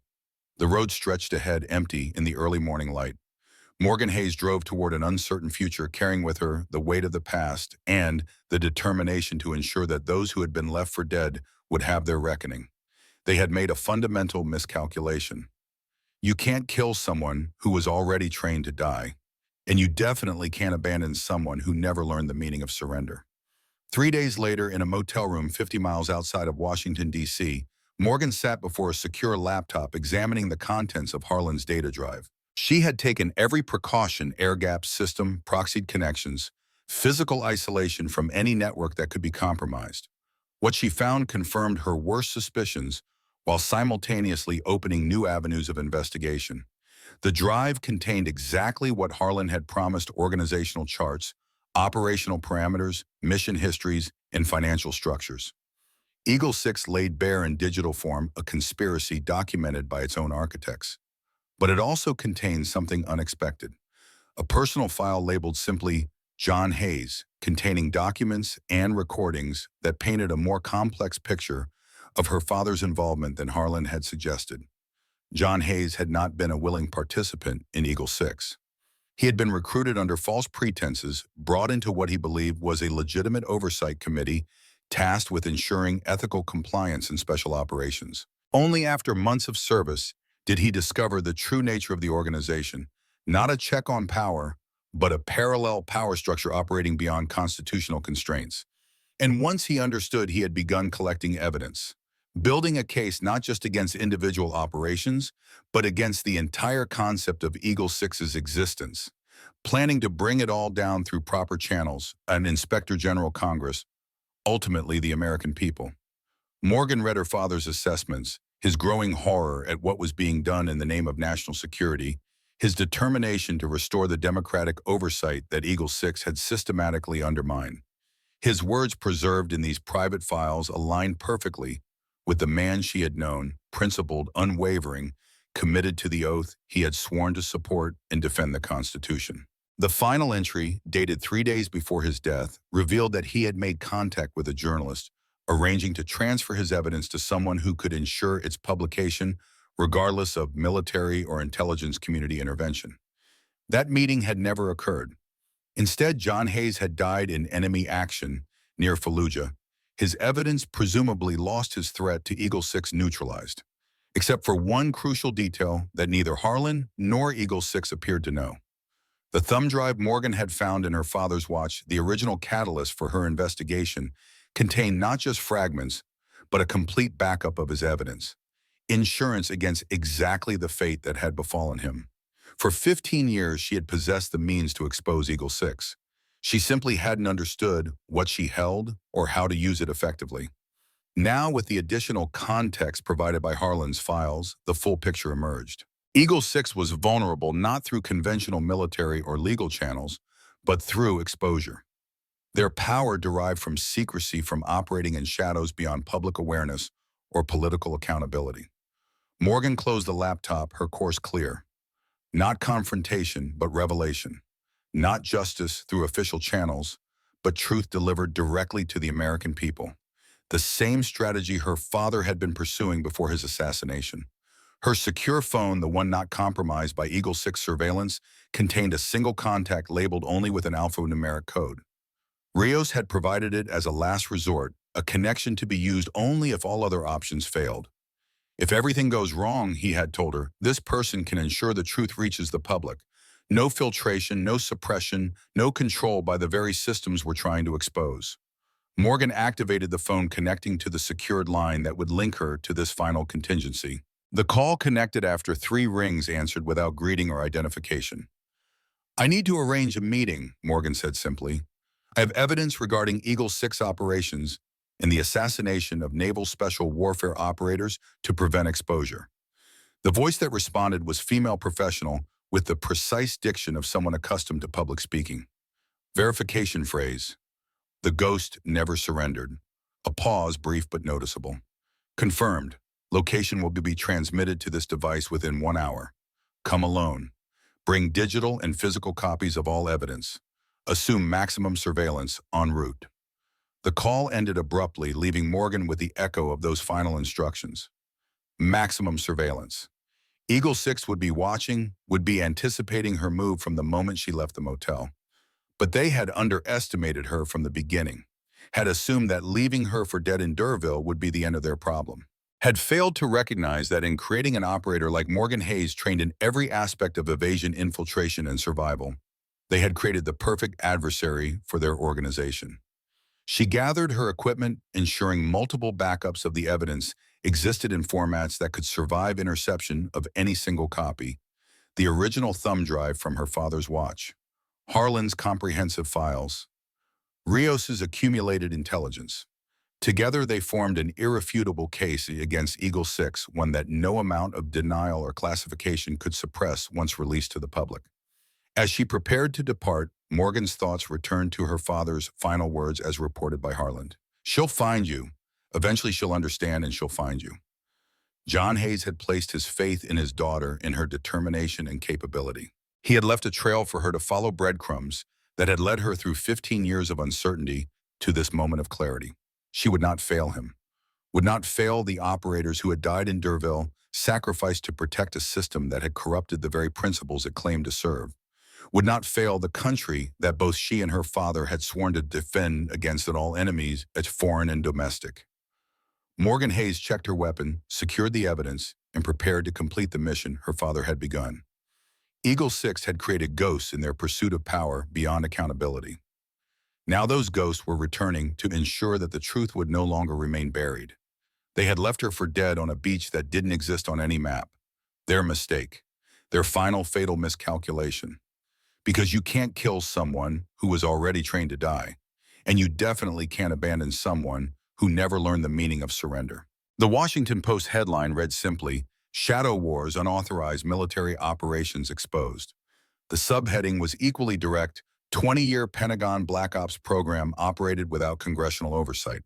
6 months had passed since Morgan Hayes, operating under her cover identity of Sarah Blackwood, had met with Pulitzer Prize-winning investigative journalist Catherine Mercer in a nondescript hotel room outside Baltimore. The evidence she provided, her father's original files, Harlan's data drive, and Rios's decades of accumulated intelligence, had been meticulously verified through a network of independent sources before publication. The fallout was immediate and seismic. Lieutenant General Andrew Harrison, Deputy Director of the Defense Intelligence Agency and head of Eagle 6, was taken into custody by military police while attending a Pentagon budget meeting. The expressions of shock from his colleagues had appeared genuine evidence of how effectively the organization had compartmentalized its operations. Within 72 hours, all 7 members of Eagle 6 had been detained under the Uniform Code of Military Justice. The charges ranged from conspiracy and misappropriation of military resources to the more severe counts of treason and directing the assassination of American military personnel. Commander Marshal Harlan never made it to custody. His vehicle was found abandoned in the Great Dismal Swamp, a single bullet casing on the passenger seat. Despite an extensive search operation, his body was never recovered, a fact that Morgan received with grim satisfaction when Rios delivered the news. Some ghosts, it seemed, preferred to disappear on their own terms. The congressional hearings lasted for months. Morgan Hayes, officially resurrected through an unprecedented legal proceeding, testified behind closed doors for 48 hours over 6 days. Her testimony, described by one senator as the most damning indictment of institutional corruption I've witnessed in 30 years of public service, became the foundation for sweeping reforms in military oversight. New legislation passed with rare bipartisan support and established enhanced transparency requirements for special operations funding and created an independent watchdog agency staffed by civilian oversight personnel with appropriate security clearances. The Hayes Protocols, as they came to be known, mandated that any covert military operation receive authorization from a bipartisan congressional committee with strict accountability measures. The weapons caches discovered in 7 countries were dismantled under United Nations supervision, the stockpiles destroyed or integrated into legitimate military inventories with full documentation. The proxy conflicts that Eagle 6 had carefully cultivated began to stabilize as their supply lines dried up, saving countless lives that would have been sacrificed on the altar of strategic positioning. On a cool autumn morning, Morgan Hayes stood before her father's new headstone at Arlington National Cemetery.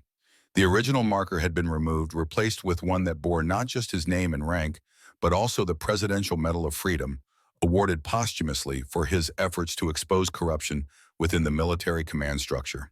Captain Miguel Rios stood beside her, his uniform immaculate, his posture still military perfect, despite his recent retirement. They had not spoken of the night in the great dismal swamp, of what may or may not have happened to Commander Harland. Some debts were settled in silence with an understanding that transcended words.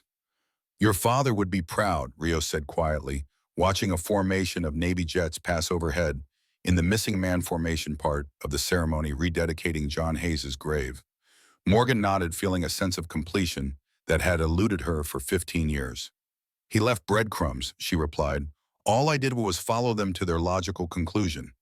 You did more than that. You finished what he started. You made sure the truth couldn't be buried again. Later that day, as the ceremony concluded and dignitaries dispersed, Morgan found herself approached by a young lieutenant, her uniform crisp, her eyes bright with the same determination Morgan recognized from her own early career.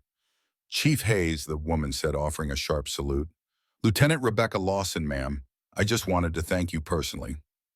Morgan returned the salute. For what, Lieutenant? My brother was with Force Recon in Kandahar. His unit was sent on what they were told was a standard reconnaissance mission. They walked into an ambush that had Eagle 6 fingerprints all over it. Lawson's expression remained professional, but her eyes revealed deeper emotions. When Captain Rios contacted me about extracting you from D'Urville, he didn't have to explain why. I already knew what I owed you. The connection clicked into place, Lawson's motivation, her willingness to risk her career and life to help extract a supposedly dead operator from hostile territory. The debt Rios had mentioned wasn't professional, it was personal. Your brother survived, but 3 of his teammates didn't. Now at least their families know the truth about why they died. Lawson straightened. It matters, ma'am. The truth always matters. As Lawson departed, Morgan stood for a moment in the shadow of the Washington Monument, watching families visiting the graves of their loved ones, some with hands pressed to cold marble, others leaving flowers or small mementos. Each stone represented a story, a life given in service to principles larger than any individual. Her father had died protecting those principles, not from foreign enemies, but from the corruption that threatened them from within. She had completed his mission, had ensured that his sacrifice would not be forgotten or rendered meaningless. The official investigation into Eagle 6 operations continued, each new revelation confirming the scope of the conspiracy and the price paid by those who had stood in its way. The young militiaman who had warned Morgan in D'Urville was identified as an asset for a rival intelligence agency who had been tracking Eagle 6 activities independently. His warning had been a calculated attempt to disrupt their operations by preserving a valuable witness, a decision that had ultimately contributed to the organization's downfall. 3 weeks later, Morgan Hayes received a new set of orders, not for deployment or combat operations, but for a position at the Naval Academy as head of a newly formed ethics and oversight training program for future officers. Her experience made her uniquely qualified to ensure that the next generation understood both the temptations of power and the courage required to stand against its abuse.